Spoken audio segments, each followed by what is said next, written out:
Season 13ಕ್ಕಾಗಿಯೇ ಅಗ್ನಿ ಪರೀಕ್ಷೆ ಶುರುವಾಗುತ್ತಿದೆ. ಲಕ್ಷಾಂತರ ಜನ ತಮ್ಮ ವಿಡಿಯೋ ಕಳುಹಿಸಿದ್ದರು. ಆದರೆ ಈ ಒಂದು ಅಗ್ನಿ ಪರೀಕ್ಷೆಗೆ ಕೇವಲ 60 ಜನರು ಆಯ್ಕೆ ಆಗಿದ್ದಾರೆ. ಆದರೆ ಇವರ ಸೆಲೆಕ್ಷನ್ ಅಷ್ಟು ಸುಲಭವೇನೂ ಅಲ್ಲ. ಇವರಿಗೆ ಇಲ್ಲಿ ಟಫ್ ಟಾಸ್ಕ್ ಕೊಟ್ಟಿದ್ದಾರೆ. ಇಲ್ಲಿ ಕೊಟ್ಟ ಟಾಸ್ಕ್ಗೆ ಬಂದ ಸ್ಪರ್ಧಿ ಆ ಕೂಡಲೇ ಅಲ್ಲಿಂದ ಹೊರಟಿರೋದು ಇದೆ.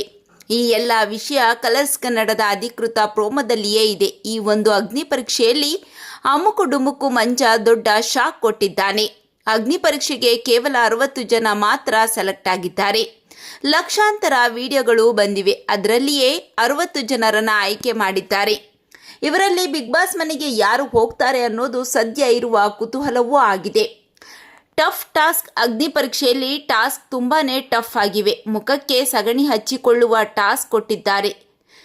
ತೆಳ್ಳನೆಯ ಹೆಣ್ಣು ಮಗಳಿಗೆ ದೊಡ್ಡ ಟೈರ್ ಎತ್ತುವ ಟಾಸ್ಕ್ ಕೂಡ ಇದೆ. ತಲೆ ಬೋಳಿಸಿಕೊಳ್ಳುವ ಟಾಸ್ಕ್ ಕೂಡ ಕೊಟ್ಟಿದ್ದಾರೆ.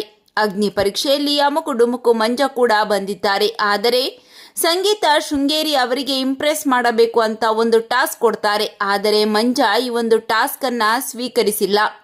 ನಾನು ಇಲ್ಲಿ ಯಾರನ್ನು ಇಂಪ್ರೆಸ್ ಮಾಡೋಕೆ ಬಂದಿಲ್ಲ, ನಾನು ಮಾಡೋದೇ ಇಲ್ಲ ಅಂತಲೇ ಹೇಳ್ತಾರೆ.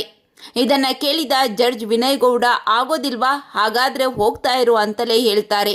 ಆಗ ಮಂಜ ಅಲ್ಲಿಂದ ಹೊರಟು ಹೋಗ್ತಾರೆ. ನೋಡಿ, ಅಗ್ನಿ ಪರೀಕ್ಷೆ ಆಗಸ್ಟ್ 16ರಂದು ಶುರುವಾಗುತ್ತಿದೆ. ಈ ದಿನ ರಾತ್ರಿ 9 ಗಂಟೆಗೆ ಟೆಲಿಕಾಸ್ಟ್ ಆಗುತ್ತಿದೆ. ಇದೀಗ ಅಮುಕು ಡುಮುಕು ಮಂಜ ತಮ್ಮ ಇನ್ಸ್ಟಾಗ್ರಾಂನಲ್ಲಿ ಹೊಸ ವಿಡಿಯೋ ಹಂಚಿಕೊಂಡಿದ್ದು ಬಿಗ್ ಬಾಸ್ನಿಂದ ಹೊರಬಂದಿರುವುದು ಖಾತರಿಯಾಗಿದೆ. ಇದನ್ನು ನೋಡಿ ನೆಟ್ಟಿಗರು ಖುಷಿಯಾಗಿ ಕಾಮೆಂಟ್ ಮಾಡುತ್ತಿದ್ದು, ಒಳ್ಳೆ ಟ್ಯಾಲೆಂಟ್ಗೆ ಬೆಲೆ ಸಿಗಬೇಕು, ಈ ಥರ ರೀಲ್ಸ್ ಮಾಡೋರಿಗೆ ಅಲ್ಲ ಅಂತಿದ್ದಾರೆ. ಈ ಬಗ್ಗೆ ನಿಮ್ಮ ಅನಿಸಿಕೆಗಳನ್ನು ಕಾಮೆಂಟ್ ಮಾಡಿ ತಿಳಿಸಿ.